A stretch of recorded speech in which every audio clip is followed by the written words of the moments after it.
லைஃப்பில் இந்த மாதிரி ஒரு பெயின்ஃபுல்லான ஒரு சுச்சுவேஷனை நான் ஃபேஸ் பண்ணதே கிடையாது.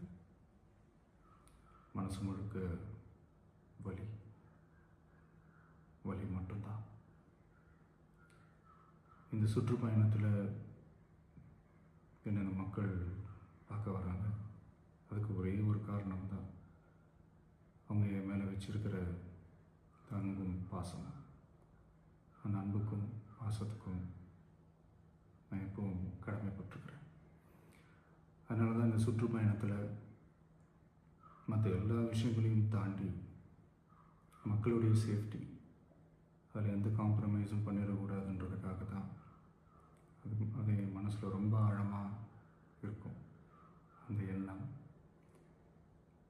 அதனால தான் இந்த அரசியல் காரணங்கள் எல்லாத்தையும் தவிர்த்துட்டு ஒதுக்கி வச்சுட்டு மக்களுடைய சேஃப்டி மட்டும் மைண்டில் வச்சுக்கிட்டு அதுக்கான இடங்களை சூஸ் பண்ணுறது, அதுக்கான இடங்களை பார்த்து பெர்மிஷன் கேட்குறது, போலீஸ் டிபார்ட்மெண்ட்டில் அதை ரிக்வெஸ்ட் பண்ணி கேட்போம்.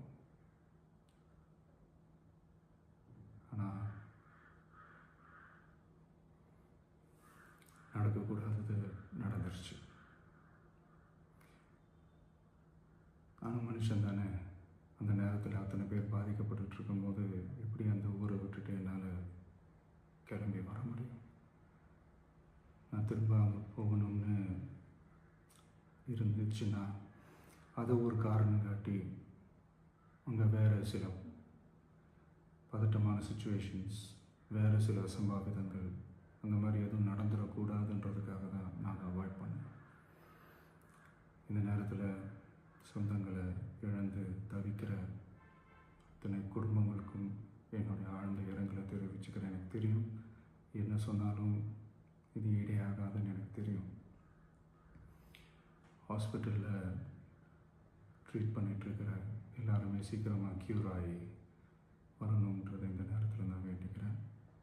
கூடிய சீக்கிரமே உங்கள் எல்லாரையும் நான் சந்திக்கிறேன். இந்த நேரத்தில் எங்களுடைய வலிகளை, எங்களுடைய நிலைமையை புரிஞ்சுக்கிட்டு எங்களுக்காக பேசின அரசியல் கட்சிகளை சார்ந்த நண்பர்கள், தலைவர்கள் அனைவருக்கும் என்னுடைய நன்றியை தெரிவிச்சுக்கிறேன்.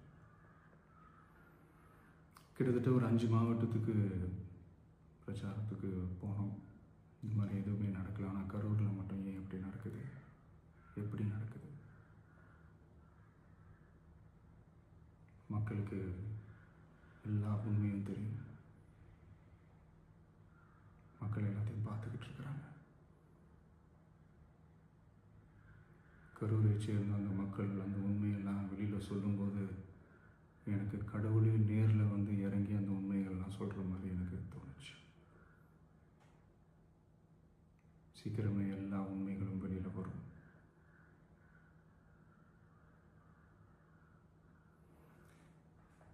எங்களுக்கு தரப்பட்ட இடத்துல நாங்கள் போய் அந்த ஸ்பாட்டில் நின்று நாங்கள் பேசிட்டு வந்தோம். அதை தாண்டி எந்த தவறும் எங்கள் சைடில் நாங்கள் எதுவுமே செய்யலை. பட் இருந்தாலும் எங்கள் கட்சியை சேர்ந்த நிர்வாகிகள், தோழர்கள் மேலே எஃப்ஐஆர், அது மட்டும் இல்லை சோஷியல் மீடியாவை சேர்ந்த நண்பர்கள், தோழர்கள் அவங்க மேலே எஃப்ஐஆர்லாம் போட்டு இப்போ பிடிச்சிக்கிட்டு இருக்கிறாங்க.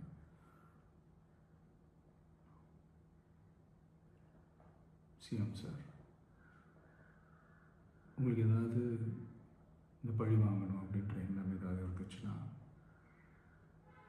என்ன வேணாலும் பண்ணுங்க. அவங்க மேலே கை வைக்காதீங்க. நான் ஒன்று வீட்டில் இருப்பேன், இல்லை நான் ஆஃபீஸில் இருப்பேன். என்ன வேணாலும் செய்யுங்க. நண்பர்களே, தோழர்களே, நம்மளுடைய அரசியல் பயணம் இன்னும் ஸ்ட்ராங்காக, இன்னும் தைரியத்தோட